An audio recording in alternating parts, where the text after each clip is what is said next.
लंका युद्ध के दौरान श्री राम ने अनेक चमत्कारिक घटनाओं और अद्भुत युद्ध कौशल का परिचय दिया।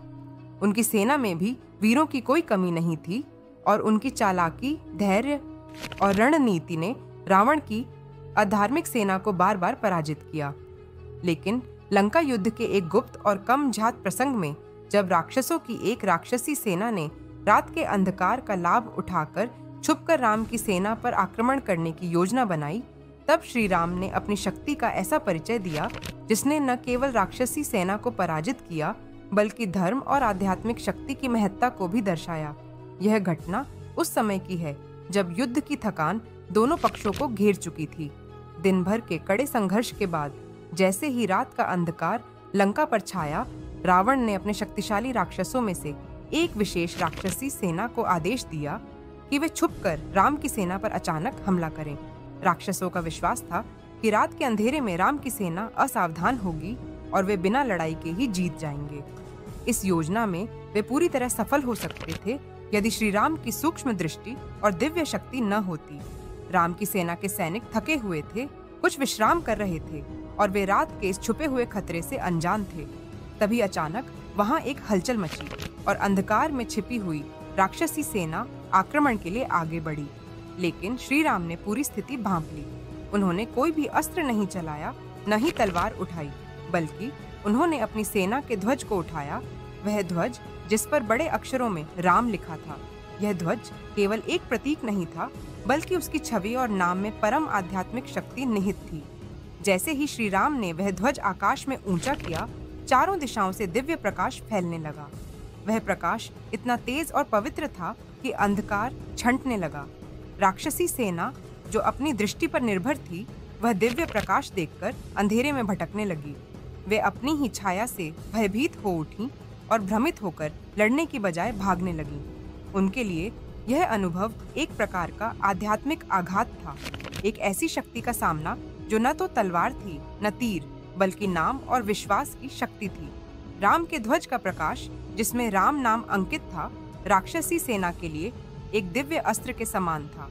यह नाम न केवल श्री राम के दिव्य व्यक्तित्व को दर्शाता था, बल्कि वह नाम स्वयं एक अमोघ शस्त्र था जो अधर्म, पाप और बुराई को नष्ट करने में सक्षम था।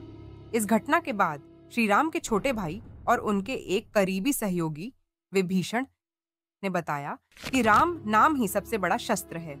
उसकी छाया भी अधर्म को दूर करने की शक्ति रखती है। यहाँ एक गहरा संदेश छुपा है। नाम का महत्व केवल सामाजिक या सांस्कृतिक पहचान तक सीमित नहीं है, बल्कि उसमें आध्यात्मिक और मानसिक शक्ति निहित होती है।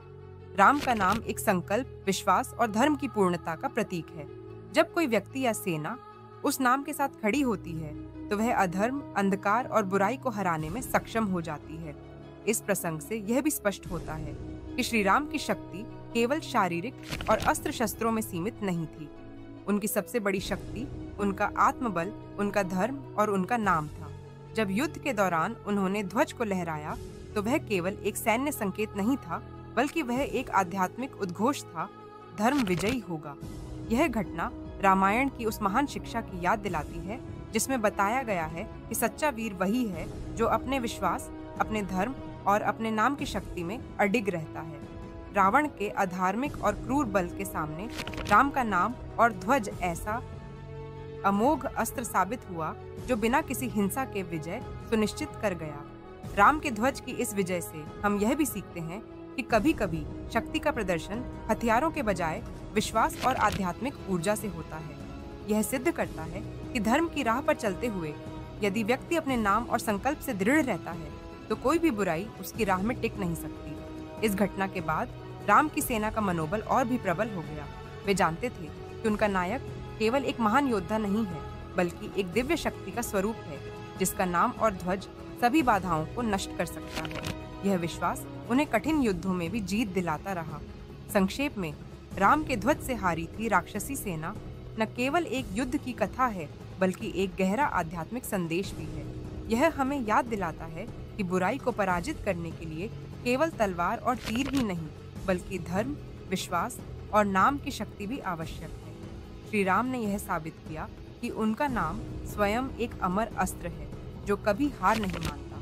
इसलिए जब भी हम राम नाम का स्मरण करते हैं, तो केवल एक शब्द नहीं, बल्कि एक संपूर्ण शक्ति और विजय की अनुभूति होती है।